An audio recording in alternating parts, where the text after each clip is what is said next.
Со сосема мало задоцнување, денеска напладне продолжи конститутивната седница на Собранието, на која што на дневен ред останува изборот на председател, заменик председател, членови и нивни заменици на Комисијата за прашања за избори и именувања, како трета точка, а веќе како четврта точка е избор на нов председател на Законодавниот дом на Република Македонија.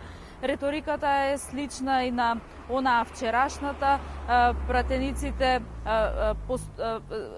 всушност целата дискусија денеска заглави само на процедуралните забелешки, само на реплики, контрареплики.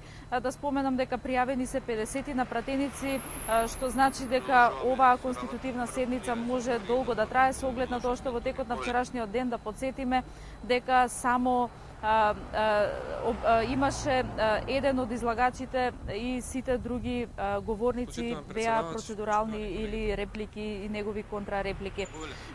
Денеска продолжува оваа конститутивна седница, како што кажав, со слична реторика од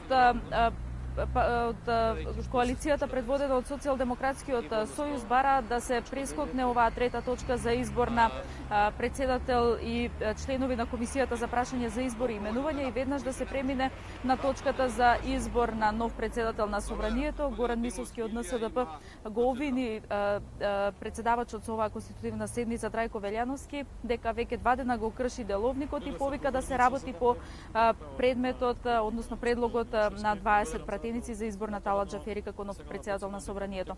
Антонио Милошовски пак од друга страна истакна дека за да се избере председателот на Собранието мора претходно да се оформи оваа комисија за прашање за избори и именувања и дека во овој момент не треба да се прескокнува таа точка, туку е најбитно да се има вистинска, суштинска и длабока дебата. Артан Груби од Демократската унија за интеграција пак зборуваше во однос на така наречената албанска платформа.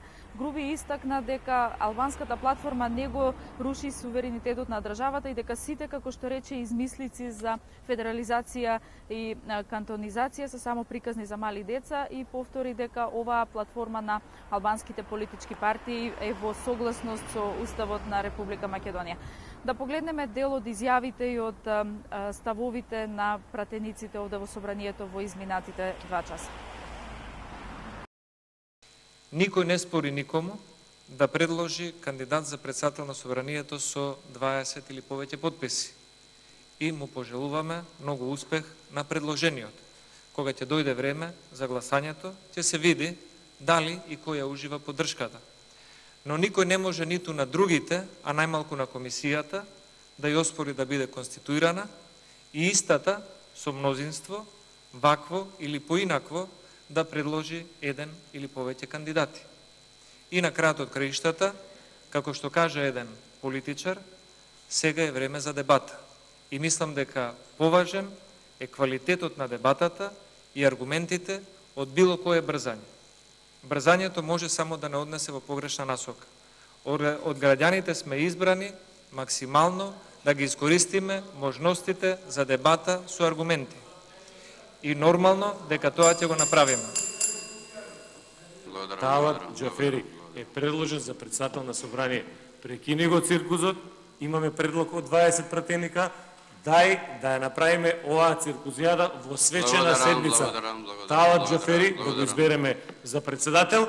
Да ја прекинеме оваа комедија, затоа што ќе се претвори во комедија, да гласаме за составот на комисијата, да одиме на комисијска седница, официјално имаме кандидат кој што е речиси консензуален, затоа што досега до овој миг не слушнав дека го оспорувате, ја оспорувате кандидатурата на господинот Талат Џафери. Да го изгласаме на комисија, да се вратиме на четвртата точка од дневниот ред.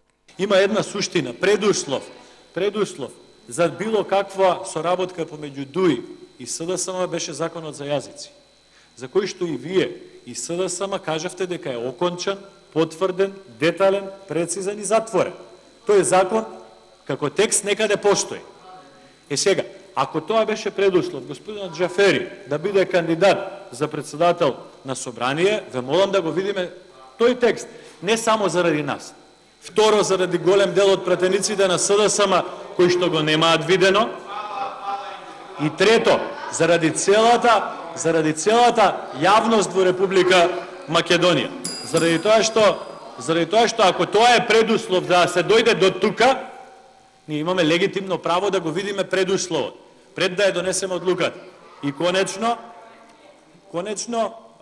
никој не го оспорува правото на 20 пратеници на СДСМ или заедно со ДУИ или само СДСМ да го предложат господинот Талат Џафери. Ние вчера многу пати потенциравме дека тоа е легална постапка. Но тие 20 пратеници не можат да гоускратат правото на други 20 или други 2 пати по 20 или други 3 пати по 20 и уште помалку на Комисијата за прашање на изборите и именувањата да достават свое видување околу постапката. Затоа мораме да ја поминеме оваа процедура со избор на комисијата за воопшто да дојдеме на четвртата точка за избор на председател.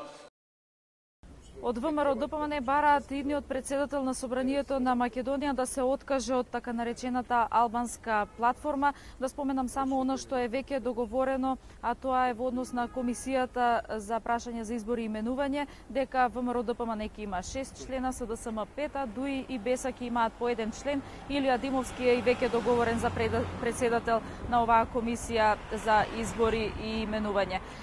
По речиси двочасовна процедурална дебата со реплики и контрареплики, председавачот на оваа конститутивна седница на Собранието Трајко Велјановски точно во 14 часот даде пауза од 1 час, пошто продолжува конститутивната седница, која што да подсетам започна на 30 декември минатата година и по подолга пауза продолжи дури вчера.